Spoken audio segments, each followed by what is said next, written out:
ನೋಡಿ ಮಕ್ಕಳೇ, ಬಹಳ ಸಂತೋಷದ ವಿಚಾರ.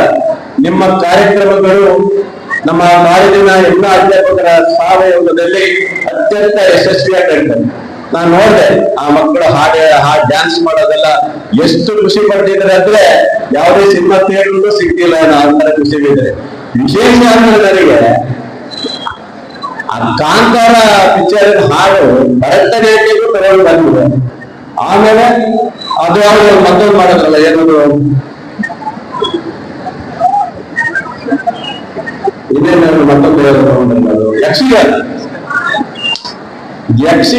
ಸಹ ಒಂದು ಹಾಡು ಮೂಲಕ ಯಕ್ಷಗಾನ ಮಾಡಬಹುದು ಅಂತ ತೋರಿಸ್ಕೊಟ್ಟಿದ್ದಾರೆ. ಅಂದ್ರೆ ಇದು ಹೊಸ ಮೇಳ,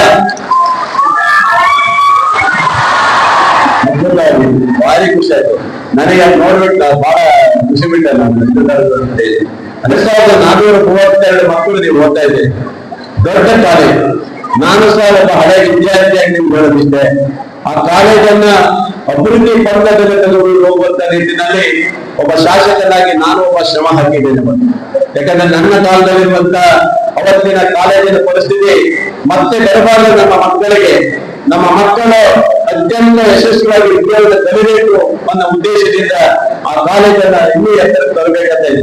ಯಾಕಂದ್ರೆ ಯಾವುದೇ ಮಕ್ಕಳು ವಿದ್ಯಾಭ್ಯಾಸದಿಂದ ವಂಚಿತರಾಗಬಾರ್ದು, ಅವ್ರಿಗೆ ಶಿಕ್ಷಣಕ್ಕೆ ನಾವು ಒತ್ತು ಕೊಡ್ಬೇಕು.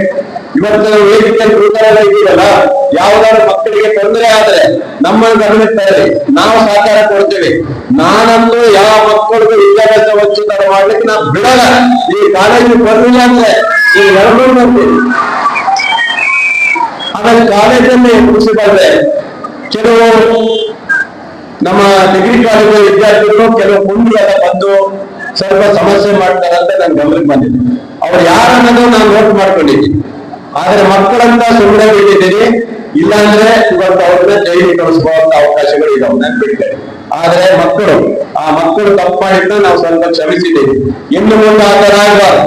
ನಮ್ಮ ವಿದ್ಯಾರ್ಥಿಗಳು ಸಹ ಅವ್ರಿಗೆ ಏನಾದ್ರು ಸೇರ್ಕೊಂಡ್ರೆ ಆಮೇಲೆ ನಾವು ಮುಂದೆ ಕ್ರಮ ತಗೊಳ್ತೇವೆ. ಮಕ್ಕಳೇ, ನಿಮ್ಮ ವಿದ್ಯಾಭ್ಯಾಸ ಬಂದಂತವರು ವಿದ್ಯಾಭ್ಯಾಸ ಮಾಡಿ, ನಿಮ್ಮ ಚಟುವಟಿಕೆಗಳನ್ನು ಹೊರಗಡೆ ಏನು ಮಾಡಿ